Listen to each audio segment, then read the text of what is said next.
If you don't like information that is a little personal, you probably need to find a different video to watch.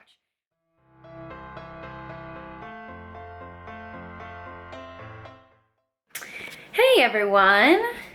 I wanted to pop on today just to kind of give you an update because it's been a while since I've filmed a video. So I think the last time I videoed, we were starting Letrozole, and that was over a week ago, almost 2 weeks ago. We started a week ago on Monday. Oh, sorry, lighting. We started a week ago on Monday, and it is now Thursday the next week, so the week after Letrozole. And so I'm gonna tell you how it's been. Not a lot has changed. Not a lot has been different. The biggest thing that I've noticed is that I still haven't ovulated. Thank you. Ugh. So I took it Monday through Friday. It is now November 21st, and Thursday, November 21st. And I took my last pill a week ago tomorrow, so Friday of last week, which was, I don't know, whatever day that was. Friday, November 15th. So it's been almost a week. I am technically now day 13 of my cycle, which, if you know anything about trying to conceive, and if you don't, you're gonna learn today. So if you don't like information that is a little personal, you probably need to find a different video to watch. But I am at day 14, so this is my time that I should be ovulating if I was a normal woman and my body worked properly. So typically the average for women is to ovulate around day 14. Because I have PCOS, my likelihood is of having a later ovulation is a lot higher. But I started testing yesterday. Who am I kidding? I started testing Tuesday. It's Thursday. I had said I was only going to start testing on Wednesday this week on day 12. But I'd be lying if I didn't say I took an ovulation test on Tuesday. Just because I was curious. You know, if you've ever been in this world, you understand, I'm sure, and I'm not even that far into it, where you kind of get what I call test happy, where you just like take tests all the time hoping that they'll be what you know they're not going to be. So I did take an ovulation test on Tuesday. So I took one yesterday. I've taken one today. I'll go ahead and show you what that looks like today. I just took it a little bit ago. But I'm not anywhere near ovulation yet. So I'm not surprised. A lot of people I've read and I've talked to who have PCOS, typically with ovulation meds, if they work, they've been later than a normal cycle anyway. But I still have to do, when I talk to them this week, I have to do the blood test on day 21 of my cycle to see if I've ovulated. And then again, I do a pregnancy test through my doctor on day 28 of my cycle, and then we'll start over. So we'll see. Who knows? I know I haven't ovulated yet, but I mean, not unless I ovulated like right after I stopped bleeding from my period. But I'm gonna go ahead and show you my ovulation test that I took today.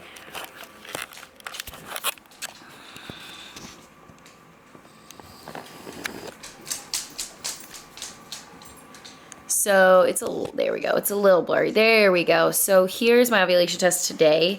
So again, if you haven't watched my last ovulation test video, this does not show that I'm ovulating.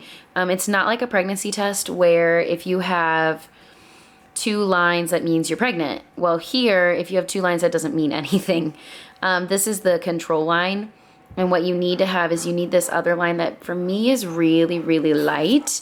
You need to have that be just as dark, if not darker, than the control line. So this small line over here, this faded line, here needs to be just as dark, if not darker than that line, to be counted as ovulation. So I'm not even close, but one of the reasons why I am testing this early is because I want to be able to have a progression. So I want to see, as I get closer to that LH surge, if you don't know what ovulation looks like and how these test strips work, they're testing for the luteinizing hormone, which is a hormone that initiates, or that is released when you're ovulating. It's also released right before your period, so people who are trying to conceive have a little bit of a harder time always knowing for sure, because they have an LH surge before their periods too. So for me, I don't know any of that information. I'm making some cheese curds. So for me, I don't really know any of that information yet, so I can't really do anything about it. So I wanted to see a progression so that I can look and know a little bit more accurately if I ovulate when it's happening. That makes actually trying to conceive, so what a lot of people in the trying to conceive or the TTC world call it baby dancing. We all know what it is, but that is what people call it, so that you don't get in trouble for saying sex online in videos. I don't really care about being politically correct or coming up with stupid nicknames for things that every human normally ends up doing anyway at some point in their life. Most of us either anyway. But so that way you know when you need to plan to have sex, so that you can time it correctly to hopefully get pregnant. So and the good thing about it too is that you can have sperm can live in your body for up to 5 days. And so as long as, typically what people do is they will have sex like every other day and then the day of ovulation. So every other day leading up to ovulation and then the day of ovulation. So once you start seeing that progression, that line start to get darker and get really, really close, you want to start having sex every other day and then the day that it's really, really, really bright. That way, and sometimes even the day after it's really bright, because sometimes it has a lot of the hormone and it just hasn't released it yet. So I want that progression just so that I can kind of know at least a little bit what's going on. But I don't know. I'm hoping that it works. Like so far, I feel like every time I talk to you guys, I'm always talking about how I'm expecting something to go one way and then it doesn't. And so like I'm really, like right now, really expecting not to ovulate with the letrozole. But every time that I've thought something like that so far, it's been the opposite. So I'm trying to be positive. I'm a Christian, so I'm trying to be at peace and remember God's promises. And God promises that He will make every woman a happy mother of children in their home. Like that's what His promises say in the Bible. And I obviously paraphrase that a lot. But I just know that at some point we're going to have a child. I just don't know how it's going to happen. And I don't know that it's necessarily going to be a biological child. It could be a child that we adopt. It could be a child that we foster. I don't know that answer, and I'm okay with that, not knowing that answer.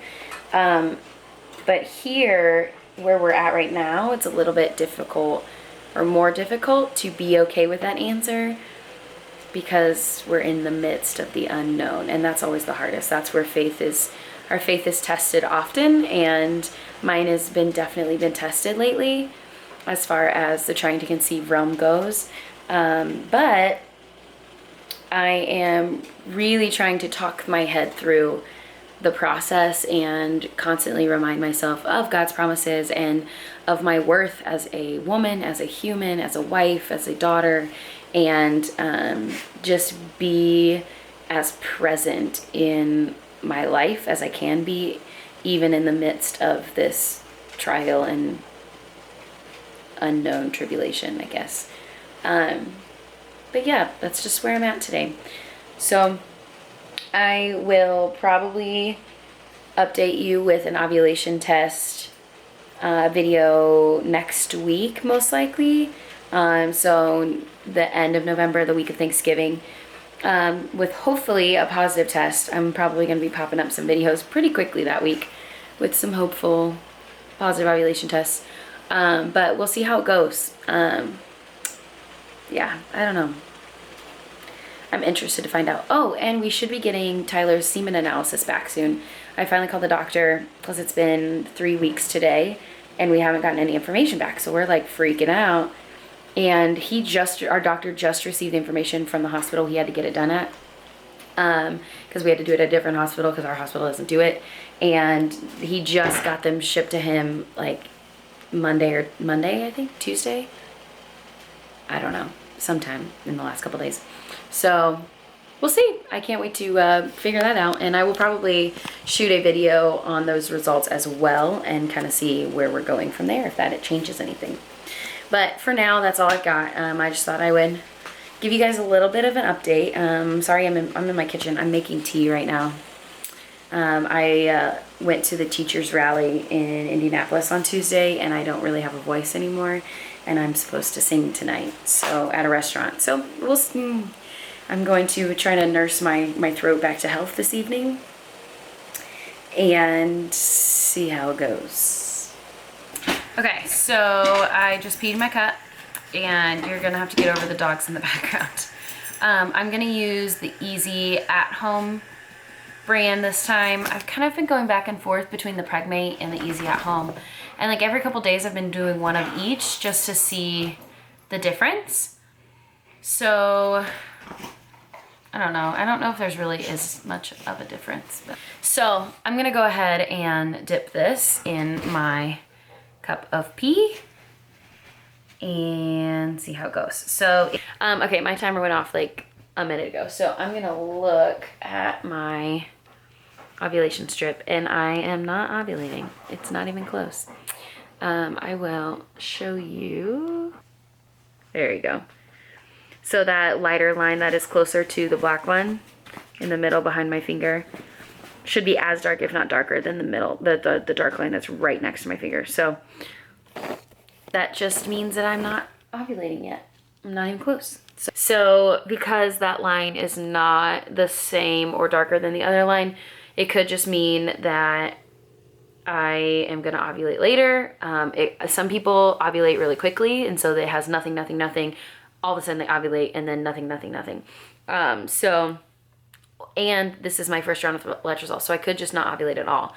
Since my body doesn't naturally ovulate on its own anyway, it would make sense that I might not ovulate on the lowest dosage, which is what he put me on. He put me on the lowest dosage possible of letrozole. So, I don't know. We'll see what happens, I guess. I guess I should talk about how I'm feeling about this whole situation. I am really trying to think objectively, where I'm trying to think, okay, I have these issues with my body. I know my body doesn't work the way it's supposed to as far as ovulation goes.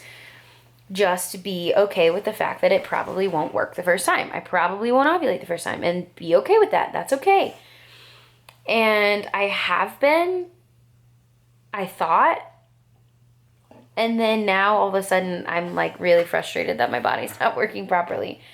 I don't know. Have you ever had, tell me in the comments if you've ever had that feeling of knowing that something may not work out the way it's supposed to and thinking that you've been okay with it, but then like the realization that it actually didn't work or isn't working is then frustrating or upsetting? I don't know. Maybe I'm the only one. I'm weird. But I'm really frustrated.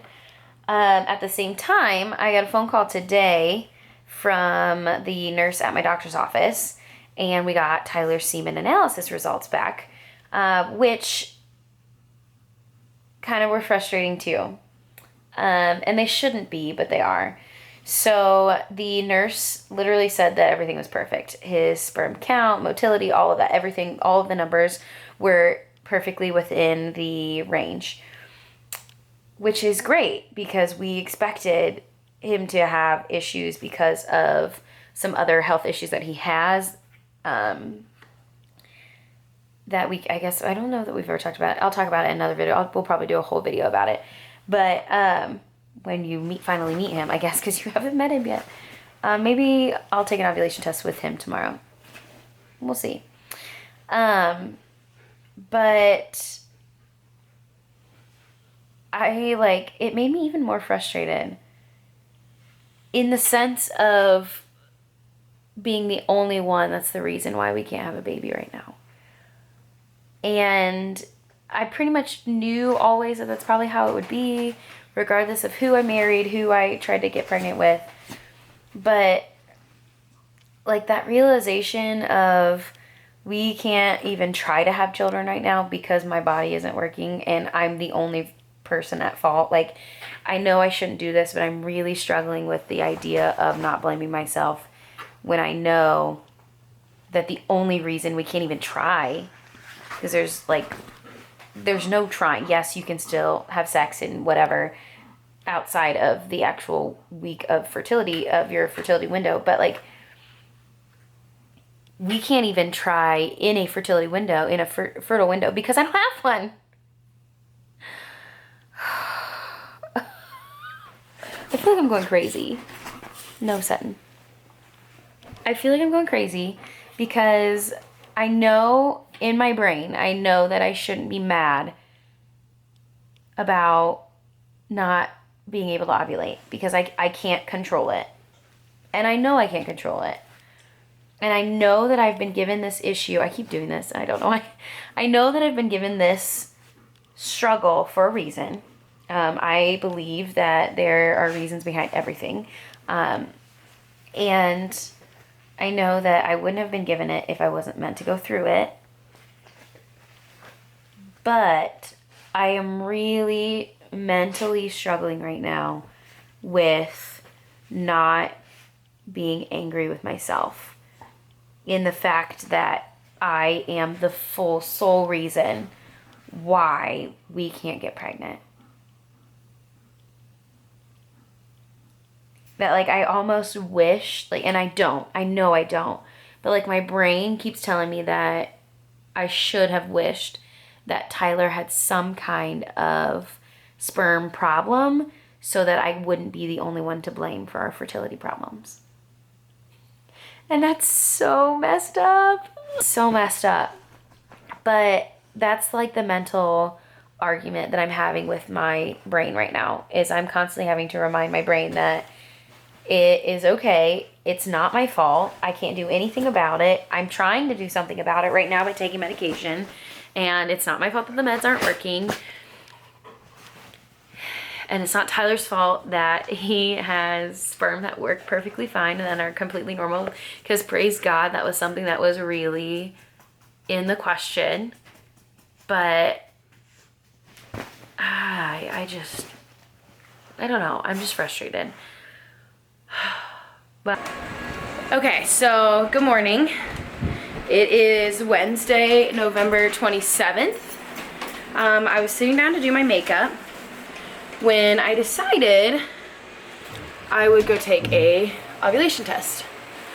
Now, granted, it's only like 9:30 in the morning, and I know that you're not supposed to take ovulation tests with your first morning pee. I know that. However, I had to pee, and I have to take one today anyway. So, I took one. It's not quite positive yet. I'll go get it. Hold on.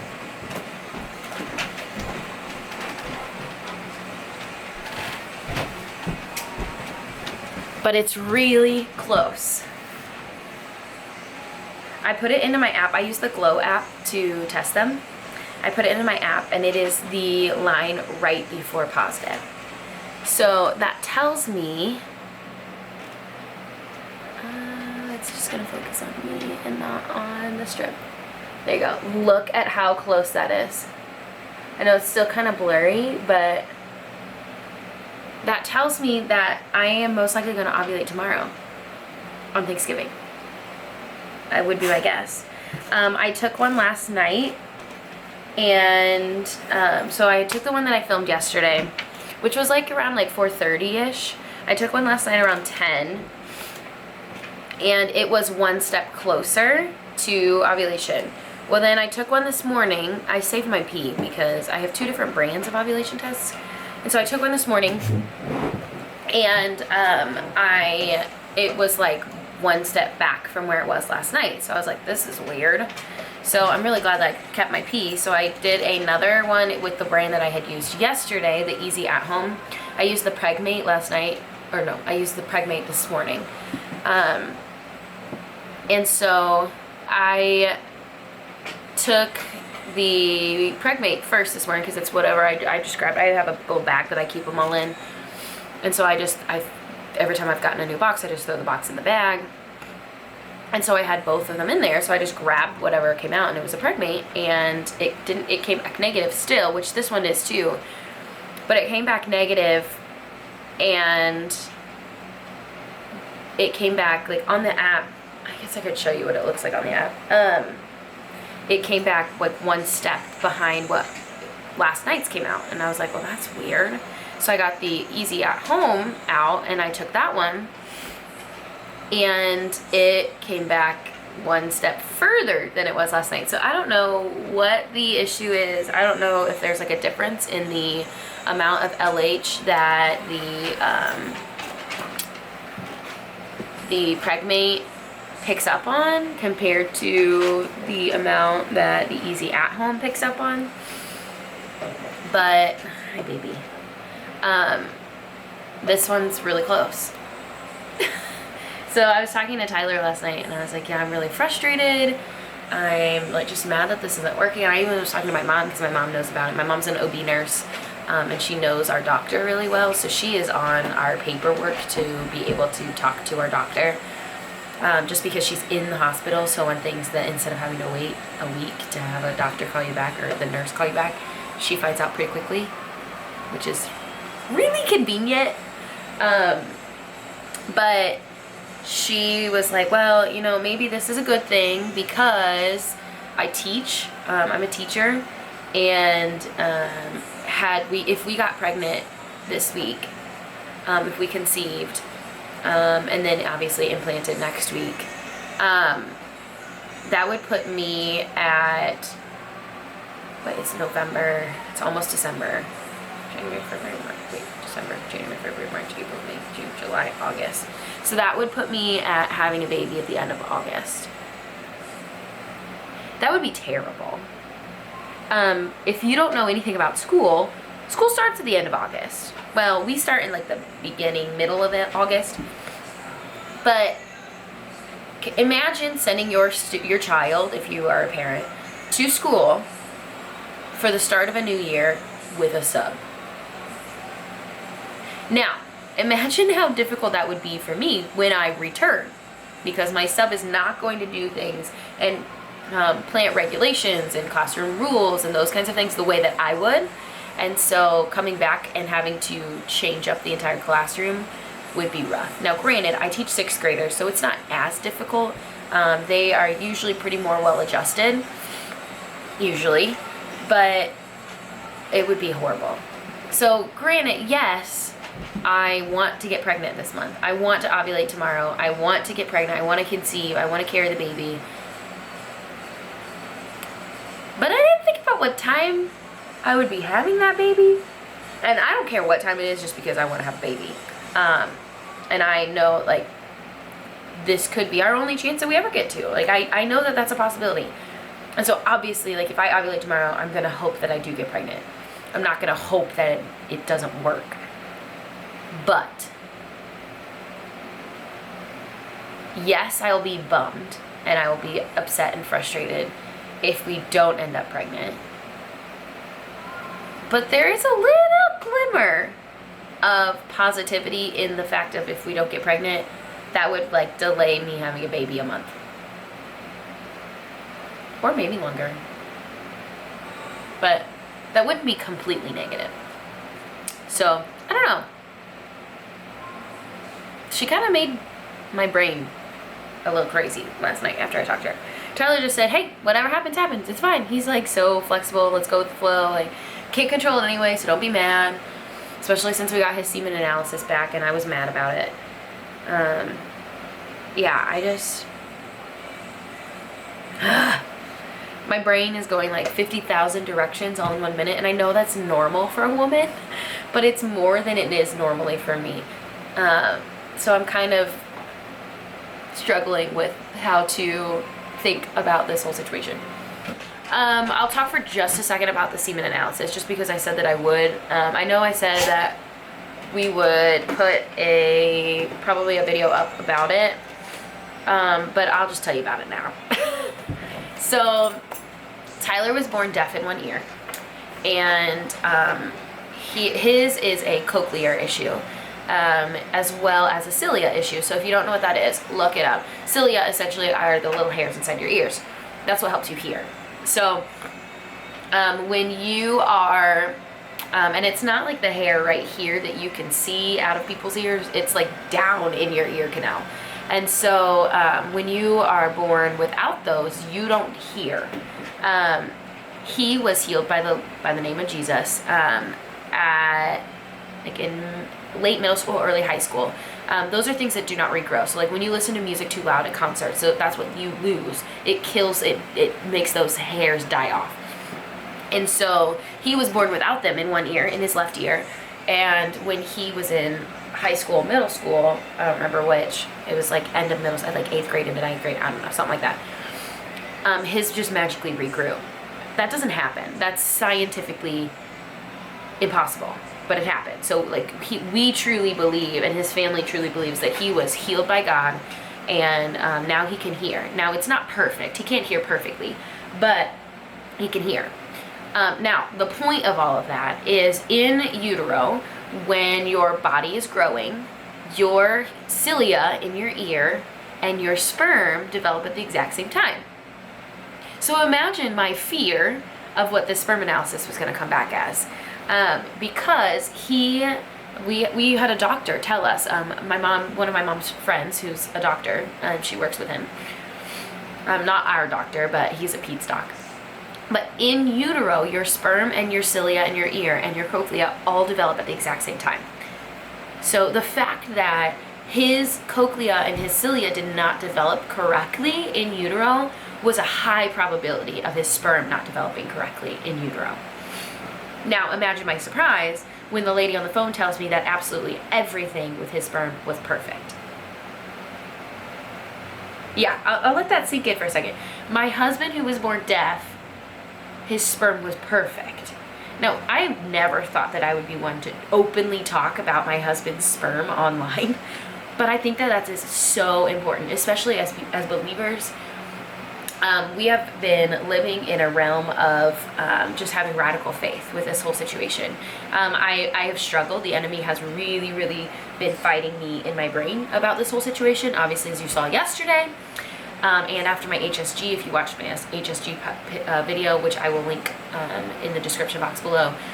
But we have really been living on radical faith with this situation. From the very beginning, I was devastated, obviously, and I lived in that realm for months. And then really it was my mom who was like, Sydney, like, you're not in control of this. And I was like, you're right. I mean, obviously it was a lot different than that, but that's essentially what happened. She was like, Sydney, you're not in control. Why are you so frustrated and so upset and so angry when you can't do anything to change it anyway? And so after a few weeks, I finally had that realization, and then that's what sparked my blog, which my blog is what sparked this vlog. In this channel. So I have been living very radically faithful in this situation, where just constantly praying, like, thank you, God, for your promises and that you always fulfill them. And if you are not a believer, that's fine. That does not, you not believing does not bother me. But this is just my story, and this is what I believe. And I'm completely okay with what you believe. It doesn't bother me at all. I'm just telling what I believe and how I believe this is impacting our journey.